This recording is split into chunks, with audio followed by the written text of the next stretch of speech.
இமாச்சல் பிரதேசத்தில் கடும் பனிப்பொழிவால் சுரங்கப்பாதையில் சிக்கிய 300 சுற்றுலா பயணிகளை காவல்துறையினர் பத்திரமாக மீட்டனர். குல்லு மாவட்டத்தில் கடும் பனிப்பொழிவு காணப்படுகிறது. அங்குள்ள ஆற்றல் சுரங்கப்பாதையின் தெற்கு பகுதி பனியால் சூழ்ந்தது. இதனால் சுரங்கப்பாதையில் பயணித்த ஏராளமான வாகனங்கள் சிக்கின.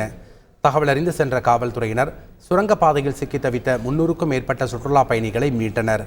அரசு பேருந்து உட்பட 50க்கும் மேற்பட்ட வாகனங்கள் சிக்கி உள்ளன. பெரு நாட்டில் பெய்த கனமழையால் ஏற்பட்ட நிலச்சரிவு காரணமாக பல வீடுகள் மண்ணில் புதைந்தன.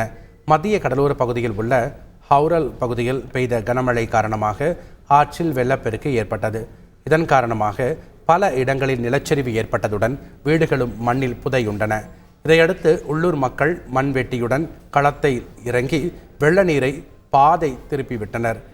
இதற்கிடையில் லா ஒரோயா, ஜொனினி உள்ளிட்ட பகுதியில் பெருக்கெடுத்த வெள்ளம் பாலத்தை மூழ்கடித்தது. மேலும் சஞ்சமயோ பகுதியில் மழை வெள்ளத்தில் சிக்கிய பேருந்தை பொதுமக்கள் மீட்டனர். புதுச்சேரி மத்திய சிறைச்சாலையில் உள்ள 146 கைதிகள் தங்களது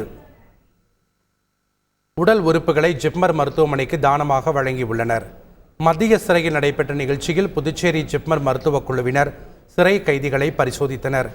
57 தண்டனை கைதிகள், 89 விசாரணை கைதிகள் மற்றும் சிறைத்துறை அதிகாரிகள் என 150 பேர் தங்களுடைய உடல் உறுப்புகளை தானமாக வழங்குவதாக ஒப்புதல் அளித்துள்ளனர்.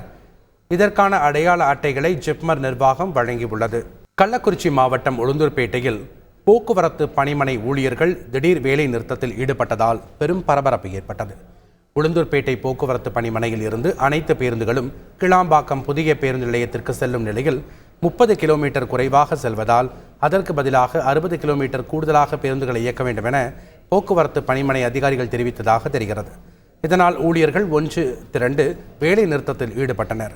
தொடர்ந்து அதிகாரிகள் பேச்சுவார்த்தையில் ஈடுபட்ட நிலையில் கிளாம்பாக்கம் வரை சென்று வந்தால் போதும் என அதிகாரிகள் தெரிவித்ததை தொடர்ந்து பணிமனை ஊழியர்கள் வேலை நிறுத்தத்தை கைவிட்டனர். செய்திகளை உடனுக்குடன் தெரிந்து கொள்ள உடனே சப்ஸ்கிரைப் பண்ணுங்க.